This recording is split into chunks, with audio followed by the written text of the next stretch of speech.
Market Day for Difference began a number of years ago, perhaps about 30 or so years ago, in the mid to early 1980s. And it was very significant that we started Market Day as a people, because Market Day has so many different aspects. Market Day for Difference has so many different dimensions and aspects to it. It is a celebration of our culture and our great heritage, our great agricultural culture and heritage.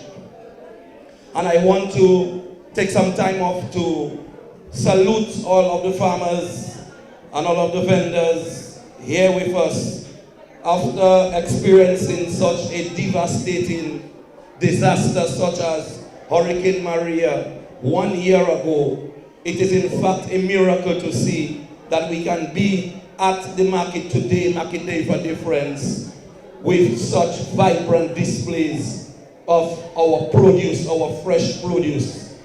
And so I think to this Market Day for Difference 2018 is very, very significant for us, bearing in mind what we suffered just a year ago.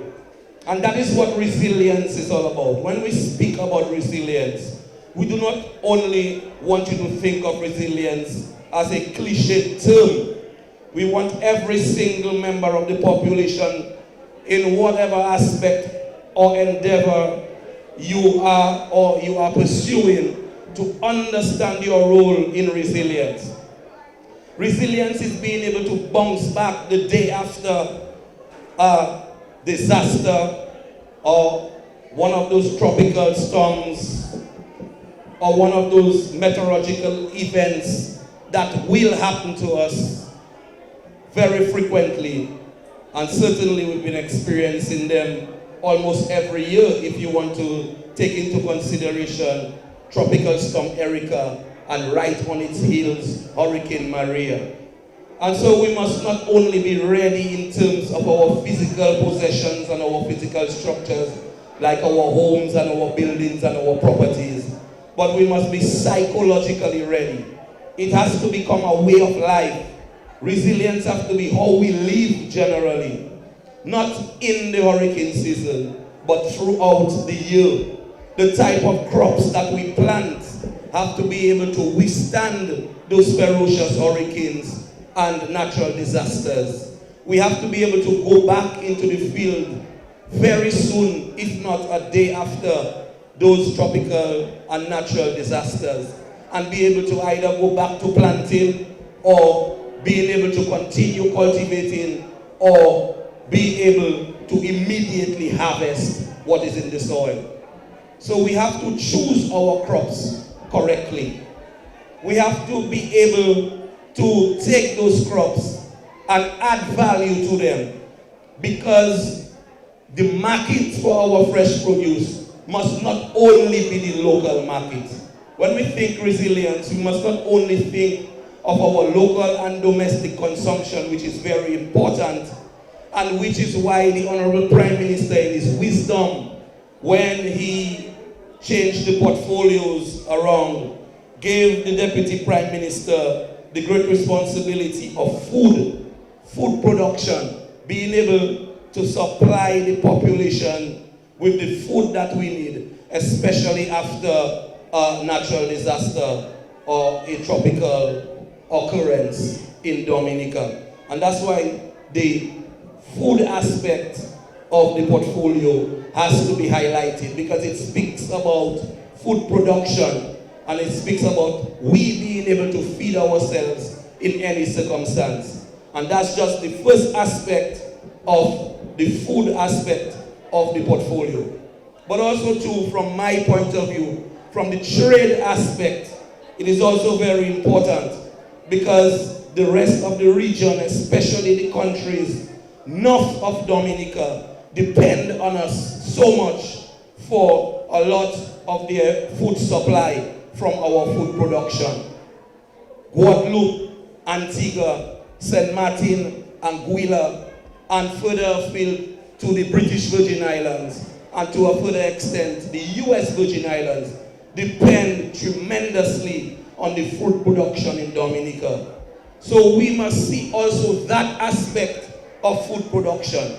So when we come here to celebrate Market Day, those aspects of food production must also be front and center in our mind. Not only feeding the population, but being able to generate revenue and earn income from our food production. The third aspect of food production is value added. If we are to talk truly about resilience, then we must be able to take the raw produce that is generated from the soil and add value to it. So take our potatoes and turn them into potato chips, our plantains into plantain chips, our bananas into banana chips, and those sorts of things.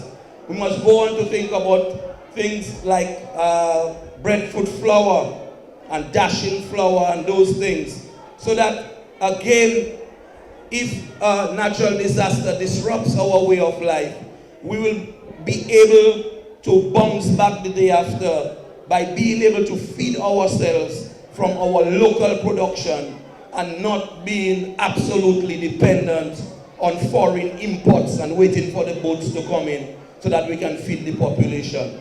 When we think about resilience going forward, that is what we must think about. We have to make a paradigm shift. We have to change our way of looking at life and our way of conducting life generally when we think about resilience. And just before I end, I want to also mention that this weekend is a great weekend for the town of Portsmouth. The town of Portsmouth is being highlighted this weekend. And I think all of us must celebrate our great heritage in Portsmouth, because Portsmouth is a great place to live and to grow up and to be a part of. We are very special and we are very unique. We have a great marine tradition from our fishermen who are here just opposite at the fisheries complex, and where they began from history, you can trace their history, to our great seamen and our great captains of old. Some of them have gone to the great beyond and some of them are still with us. They will be celebrated tomorrow in our Heritage Day exhibition. And also we have the Chase Eyes, as they were usually called, the Jetty Boys, who have now developed into professional tour guides, and they now have a professional organization called PACE, Portsmouth Association of Yacht Safety and Security. So all of that great marine tradition will be celebrated tomorrow for Heritage Day. So I want each and every one of us to participate in all our activities, every one of our activities. I mean, this weekend is even so special for Portsmouth that we have a centenarian who will be celebrating her 100th birthday today, Mafeunas from Glanville. And we have a church service for her, and I want to highlight her because she's a very special lady. She was also married to one of our great captains, Captain Feunas, who actually built boats with his bare hands on the shores of the Coconut Beach in the vicinity of the Portsmouth Beach Hotel. And all of that great tradition is still with us. So we must celebrate our great tradition. We must celebrate our great history here in Portsmouth, because we are in fact a great community, a significant community. And we have big hotels coming up. We have the Kapinski Hotel coming up. We have the Anichi Hotel, which is even being built by a son of the soil, our great Alec Lawrence. And we must celebrate those achievements. And so we as vendors, as people producing fresh food, must already rack our brains around the idea of supplying the hotel with all the fresh food and fresh meats and vegetables which they need.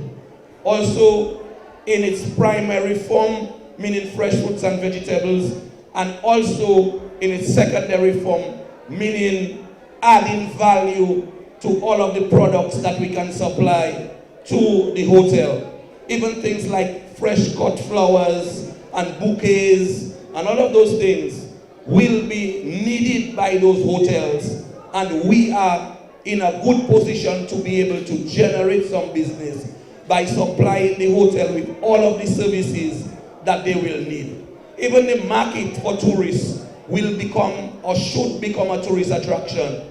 So we have to continue to make the market vibrant, not only for Market Day for Difference, but for every Saturday. We must make the market almost a cultural thoroughfare where the tourists can come to the market to get a great appreciation of our great history, our great culture, and our great heritage. So once again, it's a pleasure for me to be here celebrating Market Day for Difference.